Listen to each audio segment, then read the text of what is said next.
Hello, I'm the Nostalgia Critic. I remember so you don't have to. Why, doth it be December? I better change!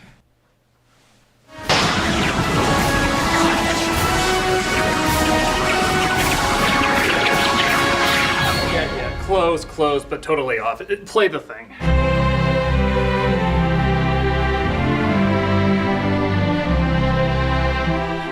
Talked about all the bad Home Alone movies, might as well talk about the only good one. The truth is, I'm so hard on the sequels because I really do greatly enjoy the original film. Even if back in 1990, it didn't exactly get the best reviews. The response among critics was mixed, as many saw it as unbalanced between mean-spirited and cornily gimmicky. I disagree, but I can't say I don't know where they're coming from. This film does a lot of things that should not work, as proven not only by the lame sequels, but also the countless knockoffs that tried similar kid-centered slapstick. It repeats a ton of jokes with few variations, has admittedly several forced cutesy moments, and does go back and forth between being aggressively harsh and aggressively kid-friendly. But I think the atmosphere, freshness of the idea, and genuine joy felt from the people making it balance all those elements out. I totally acknowledge this shouldn't work, but the film has a feel for when you want an aggressive moment, a funny moment, a heartfelt moment, or even a repeated joke. So it feels less uneven and more like you're getting a little bit of everything, which is why so many people watch it around this time of year. It was a huge hit when it came out, it's still enjoyed all over the world, and we're gonna take a look at why. So to all the peeps who know the value of just a good plain cheese pizza, let's take a look at the original Home Alone. The film opens in Chicago, because writer John Hughes says I can outmain Stephen King, where we see the McCallister family getting ready for a trip to Paris. One child named Kevin, played by Macaulay Culkin, is feeling particularly overlooked. Uncle Frank won't let me watch the movie. It's not even rated R. He's just being a jerk. So I've certainly talked about Culkin's acting in films shortly after this, and again, he was the biggest child star in the world. A lot of things were going on in his life. You can't be too harsh on him. Here though, he really is pitch perfect. Once in a while, he can be a little too cute and hammy, but I think that's intentional to balance out the more aggressive moments. He has a very distinct way of talking that's not too grown up like Fred Savage in The Wizard, but also not too childish like the Olsen twins in Full House. This allows for a world where you feel for this kid, but acknowledge a slapsticky climax can happen.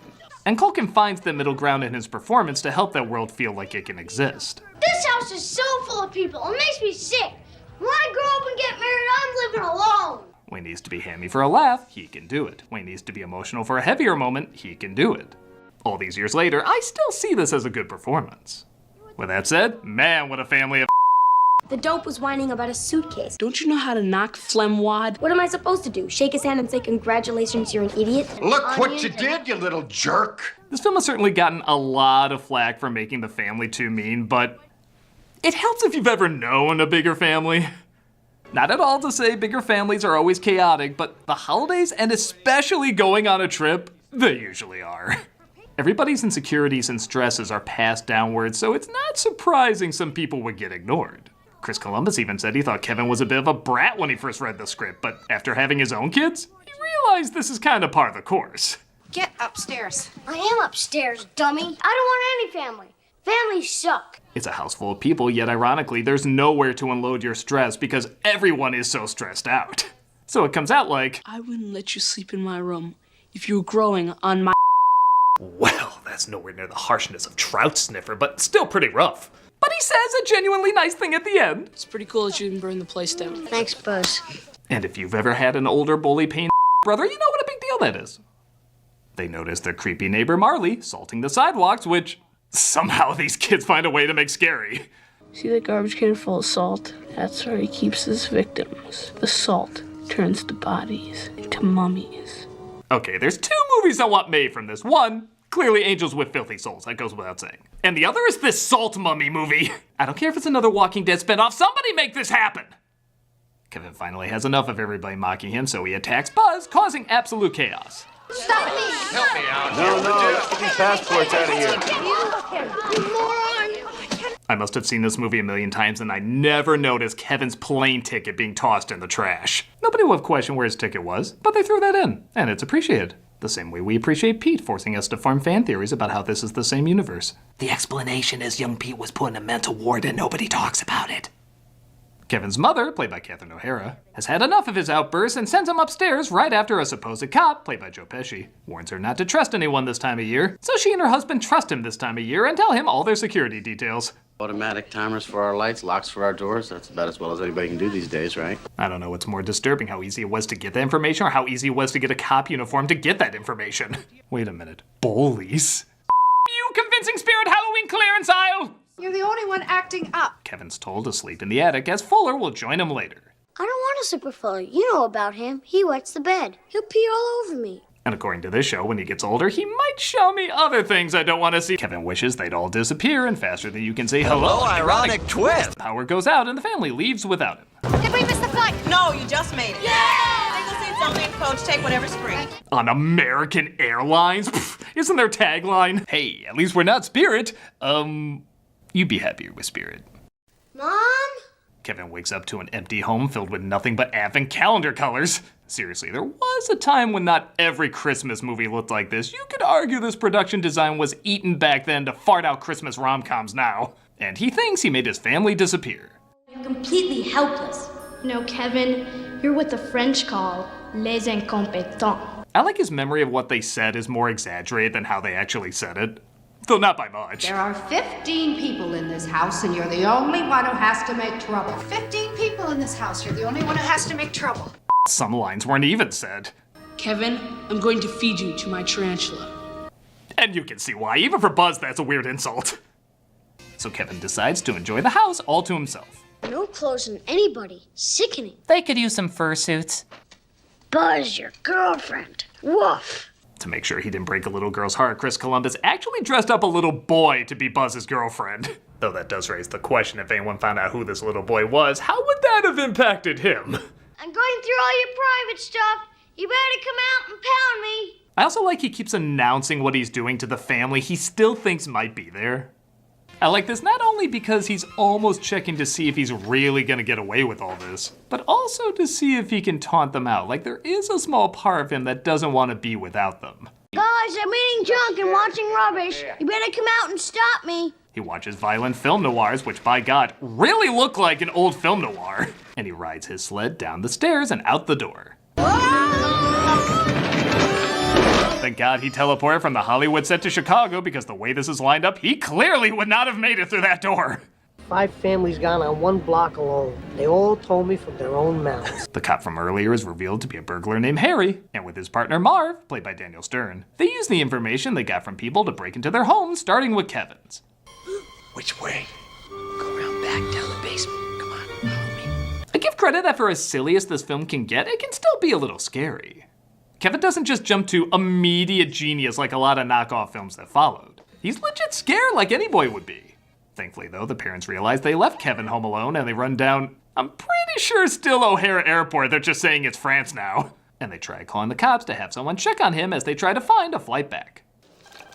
Has the child ingested any poison and or any other object that has become lodged in his throat? I don't know. I hope not. Fun fact, this one take of the donut falling on the phone was so funny they had to actually edit around it to make sure it matched the other scenes. That's why it randomly cuts back to that donut falling for seemingly no reason.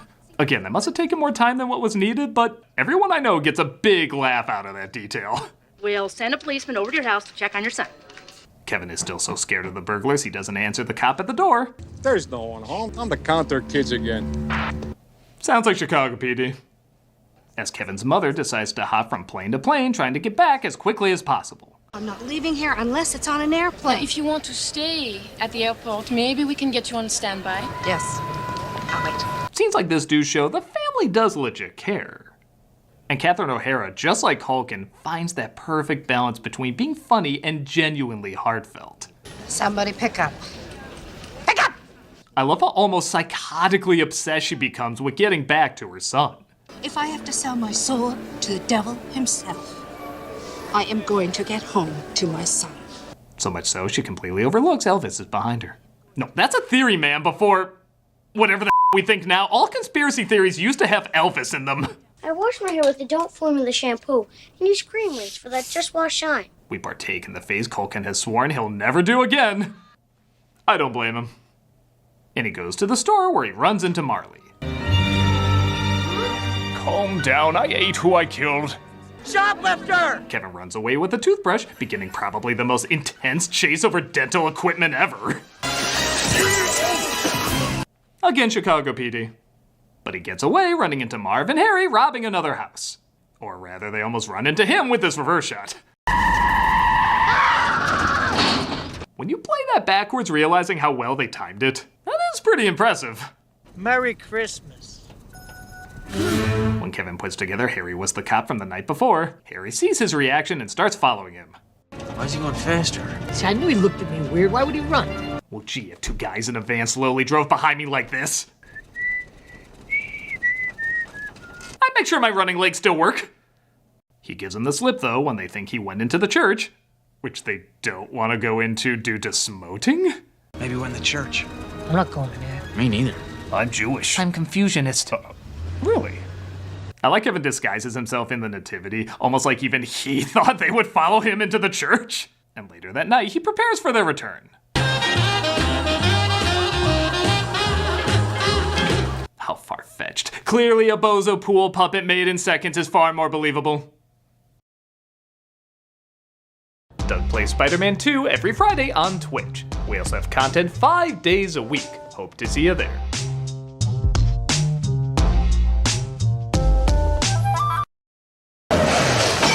Kevin orders a pizza, and yes, the statue constantly getting knocked over never bills to anything, but I just love nobody ever tells them it got knocked over. And Kevin uses the movie he watched to make it sound like an adult ordered it. How much do I owe you? That'll be $11.80, sir. Keep the change, you filthy animal. Some people make a very good living using clips that way. Isn't that right? You shall not pass! I've done other ones that are funny. Before I pump your guts full of lead. Ha! Take this stage shooting guy just doing his job. Keep the change for your lifetime of therapy bills. I'm dreaming. We once again do the same aftershave joke. They just really wanted a poster, I guess. And we partake in my personal favorite dialogue of the movie when he goes shopping for groceries. My mom's in the car. Where's your father? He's at work. Your brothers and your sisters. I'm an only child. Where do you live? I can't tell you that. Why not? Because you're a stranger. Marv and Harry are still obsessed with why the house seems filled with people, so one of them sneaks around to have, you guessed it, the exact same joke happen again. 10. Okay, to all the critics who don't like this movie, to some degree you're right, this technically shouldn't be funny. But I think Stern's hilarious reactions and even funnier conversation afterwards just breathes new life into this joke. I thought I recognized one of their voices. I know I heard that name Snakes before. I don't know no snakes. He sounded like a snake. I just love we never figure out who real world Snakes is or how Marv knows him. Clearly that'll be the plot for Home Alone 7. What? Excuse me. After Kevin's mother gets stranded at one of the many airports she's been to, a polka player, played by John Candy, offers her a ride. I had a few hits a few years ago. That's why, just polka, polka, polka, polka, polka. He shot all his scenes in a full 24 hours with no sleep, never complained about it, and it probably goes without saying, but just about all of his and O'Hara's lines were made up on the spot. Which I guess makes sense. This is kind of an SCTV reunion. Damavuji polka, kiss me polka, polka twist. Well, these are songs. Yeah. To this day, I still think the story about leaving the kid at the funeral parlor is the single funniest thing John Candy has ever improvised. He was there alone all day with a corpse. Now, he was okay, after 6-7 weeks. And I came around, started talking again. Now that's an Uncle Buck movie I want to see! Marv and Harry eventually put together that Kevin is home alone, and he overhears they're gonna come back later that night. That house is the only reason we started working this block in the first place. Ever since I laid eyes on that house, I wanted it. You have a very odd white whale. Kevin goes to the authorities to tell him about the crime that's about to take place, or he goes to a fake Santa played by that guy from Herman's Head. Enjoy that unlocked memory. Instead of presents this year, I just want my family back. Okay. Well, again, since nobody calls the cops in this town, though would it really make things better? I'll just hop in this car that really did die on set as it was driving off. This movie has the best worst luck, doesn't it? Kevin goes to church because we know there's no robbers in there. I'm not going in there. Me neither. And Columbus had a tricky time getting across to the owners. He wanted it to look nice, but also a little creepy. I think to a lot of kids, church can be a pretty intimidating place, and Columbus wanted that to come across like Kevin is confronting something he's a little afraid of. Which makes sense as he stumbles across Marley, who he, of course, discovers is a really sweet guy. Merry Christmas. Prepare to die. Been a good boy this year? I think so. Swear to it? No. He says he's there to see his granddaughter sing because he had a falling out with his son. And I said I didn't care to see him anymore. He said the same. We haven't spoken to each other since. They both give each other advice, and when I was younger, my favorite moments were the zany slapstick and funny insults, but now that I'm older, the Marley scenes are by far my favorite. They take what, let's be honest, would be a perfectly serviceable Christmas comedy and turn it into a Christmas classic. I'm afraid if I call him, he won't talk to me. Aren't you a little old to be afraid? You can be a little old for a lot of things. You're never too old to be afraid. I got a car that'll scare the out of you. After he has a nice talk, the kick John Williams music kicks in. How is it this composer is so good he can make even setting up Micro Machines sound epic? And did I say the grocery store scene was the funniest moment? Oh, I actually said it was the John Candy story. Harry getting shot in the is the funniest thing ever filmed. Open the door! Not only is his reaction great, not only is his Yosemite Samming swear words fantastic. What? What? What happened? But this sound design should have gotten an Oscar just for that crotch shot sound effect. That is a wet, crackle, crunch, and it is what every crotch shot needs to be spectacular. Again, it probably goes without saying, but these stunts are both very funny and very impressive. I still don't know if the timing of this was dumb luck or if they legit planned it. Every trap really looks like it hurts, but it never goes too far in taking us out of the comedy. Except one, and you all know what it is. Not since that commercial with the little toenail goblin have people cringed grabbing their feet so hard. His scream, though, is almost like permission from the movies saying, yeah, as he releases that yell, you can release your laughter. Heads up! I can't possibly go over every trap, there's just so many, but my favorite after the crotch shot is the scene with the spider. Which, by the way, Stern had to do in silence so he wouldn't scare the spider, and I'm not gonna lie, that might have worked a little better. But this lovingly betrayed look Harry gives to Marv is some of Pesci's best acting. Marv, what are you doing? Marv. That is a look of my friend, my confidant of so many years. I refuse to believe you're capable of this. There is more heartbreak in that look than when Padme literally says you're breaking my heart. And that just turns into a Three Stooges bit, which just makes me laugh harder. Come and get me before I call the police. You're gonna call the cops! He's not calling it from a treehouse! This is 1990, only rich people have cell phones. Now continue to help me rob the house of these rich people. He cuts the line and makes his way to the next house where Marv and Harry finally get the drop on him. First thing I'm gonna do is bite off every one of these little fingers, one at a time. I think most people know when Pesci said he was gonna bite his fingers off, he did accidentally bite Culkin's finger, leaving a scar. At least we think it was an accident. If I just won an Oscar and I had to return to set where a mini catchphrase machine was the star, I might nip him too. And thankfully, people always discussing this story distracts folks from the less than stellar look-alike for Marley. Did David Hyde Pierce do stunt work back then? The cops arrest the burglars, and the next day, Kevin's mother finally returns home. Merry Christmas, sweetheart. I think it's important that Kevin should be a little standoffish. It makes the scene feel more real if he needs an apology from her. Oh, Kevin, I'm so sorry. Thankfully, though, he doesn't need much. Again, I really love how well both these two handle the comedy and emotional moments. When you realize just how little they're on screen together, yet you totally buy their love for each other, that's just straight up good acting. No, I didn't fall asleep in fact. Even the rest of the family shows up taking the later flight, and they all give Kevin respect for holding down the fort, even getting errands done. What else did you do while we were away? Just hung around. Now literally, I hung the corpses of 5 other burglars that tried to get in this weekend. Are we at George Costanza's favorite scene yet? Well,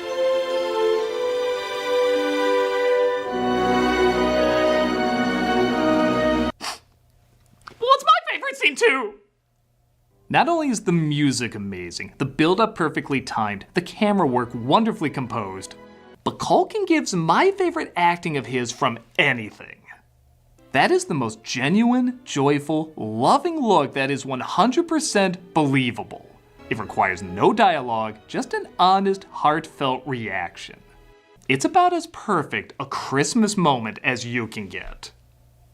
Which just makes the follow-up line even funnier. Kevin, what did you do to my room? And that is the original, the classic, the best, Home Alone.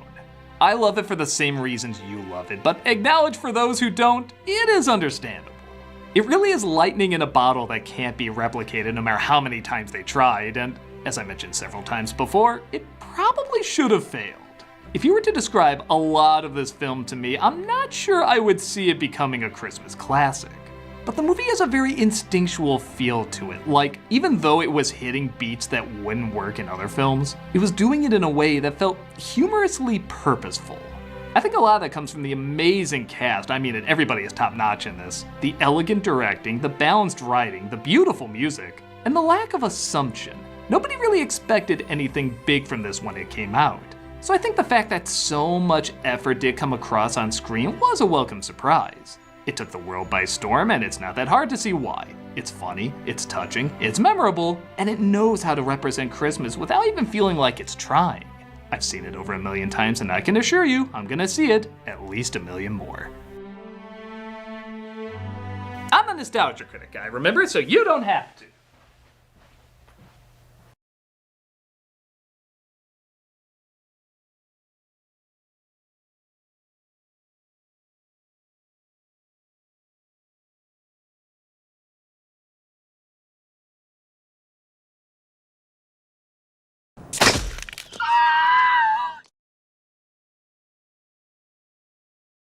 It's Cameo for Charity, and this month we're doing Toys for Tots. So if you want a video of me saying happy birthday, Merry Christmas, congrats, or whatever, go ahead and click on the link below and know you'll be giving to a good cause. With that said, I usually do Toys for Tots for December, and part of that is because of this funny story that happened when we were shooting the review of Christmas with the Cranks. I share it every year, and this year is going to be no different. Hey everybody, Doug Walker here doing the charity shout out, and I have a funny story for you. When we were shooting this review, we were outside about to shoot a scene with Nostalgia Critic and Santa Christ, and this car pulls up, and they pull right into our parking spot, and we don't recognize the people, and they get out, and we say, can we help you? And they say, Toys for Tots. I'm dropping off Toys for Tots. No, we're not Toys for Tots. And they're looking at us like, are you sure? And we said, yeah, we're sure. Why would we know where Toys for Tots are? And they said, well, cause you got a guy dressed like Santa Claus there. Oh, no. Unrelated, amazingly. Totally unrelated. So, bizarrely enough, they were driving around looking for Toys for Tots, and we happened to come outside with a guy dressed as Santa Claus. What are the chances? And I took it as a sign. There you go. So, click on the link in the description, get a cameo from me, and be giving to a wonderful organization. Donate to Toys for Tots. Yes, it's a good organization. Santa Christ approves.